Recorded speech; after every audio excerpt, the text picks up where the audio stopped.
Saat Perang Pasifik atau yang dikenal dengan nama Perang Asia Timur Raya yang berlangsung selama 4 tahun, Jepang mengalami beberapa kekalahan dan menuju ambang kehancuran. 7 September 1944, Jenderal Kuniaki Koiso di hadapan parlemen Jepang berjanji untuk memerdekakan Indonesia bila mencapai kemenangan dalam Perang Pasifik. Tujuannya mendapat bantuan Indonesia dalam perang tersebut. Kaum Pergerakan Nasional menyambut hangat janji kemerdekaan oleh Jenderal Koiso. Anggota Badan Penyelidik Usaha-Usaha Persiapan Kemerdekaan Indonesia (BPUPKI) dilantik oleh Jenderal Kumakichi Harada. Rajiman Weddiodiningrat, tokoh Pergerakan Nasional, ditunjuk sebagai ketuanya. Tapi, tidak semua petinggi militer Jepang sepakat dengan pelantikan BPUPKI. Misalnya Jenderal Izagaki dan Yuichiro Nagano. Keberatan dua jenderal itu tidak berarti banyak. Mayoritas petinggi militer Jepang tetap mendukung BPUPKI.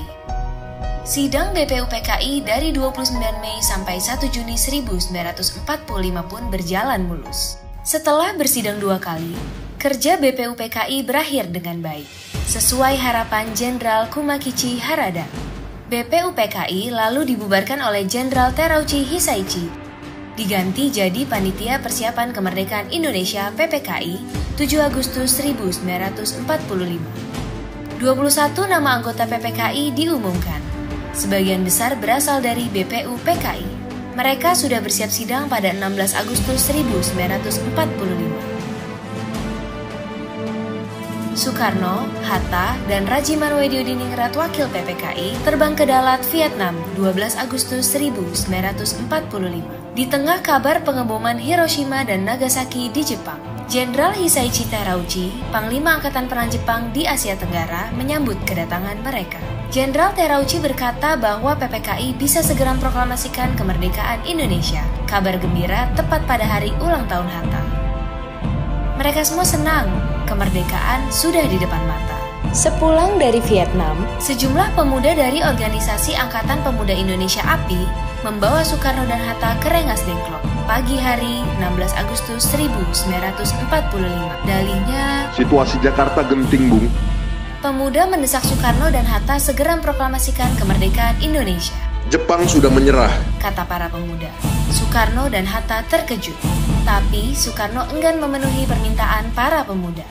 Menurut Soekarno dan Hatta, proklamasi kemerdekaan harus melalui rapat PPKI. Pemuda akhirnya memulangkan mereka ke Jakarta sore harinya.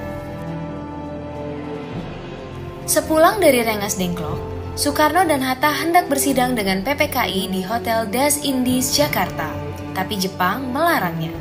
Perubahan situasi mengarahkan rapat persiapan kemerdekaan ke rumah Laksamana Maeda, perwira Angkatan Laut Jepang. Di tempat inilah dalam sebuah ruangan, Soekarno, Hatta, dan Ahmad Subarjo merumuskan naskah proklamasi kemerdekaan tanpa gangguan dari Jepang. Soekarno lalu membacakannya ke anggota PPKI dan pemuda di serambi rumah. Naskah yang singkat, tapi semua sepakat dengan isinya. Kemerdekaan bukan lagi impian. Hari bersejarah itu tiba.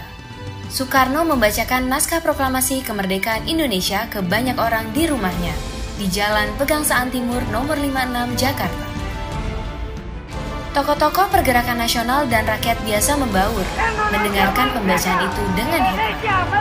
Setelah itu, bendera merah putih jahitan Fatmawati, istri Soekarno, dinaikkan perlahan, diiringi lagu Indonesia Raya.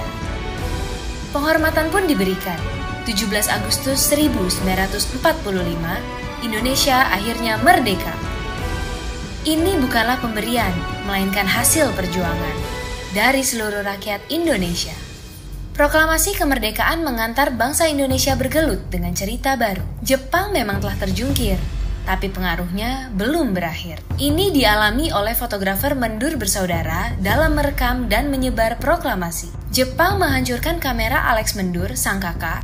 Karena itu, Franz, sang adik, mengubur negatif fotonya di halaman kantor Surat Kabar Asia Raya demi selamatkan bukti-bukti proklamasi. Di tempat lain, pewarta berhasil mengabarkan proklamasi lewat media cetak, juga melalui siaran radio dengan menggunakan beragam bahasa daerah. Di desa-desa, pemuda Republik berperan meneruskan kabar proklamasi. Mereka berkeliling dan berteriak, "Jepang menyerah, Indonesia merdeka!" Akhirnya, tiap orang menjadi saksi Indonesia telah merdeka.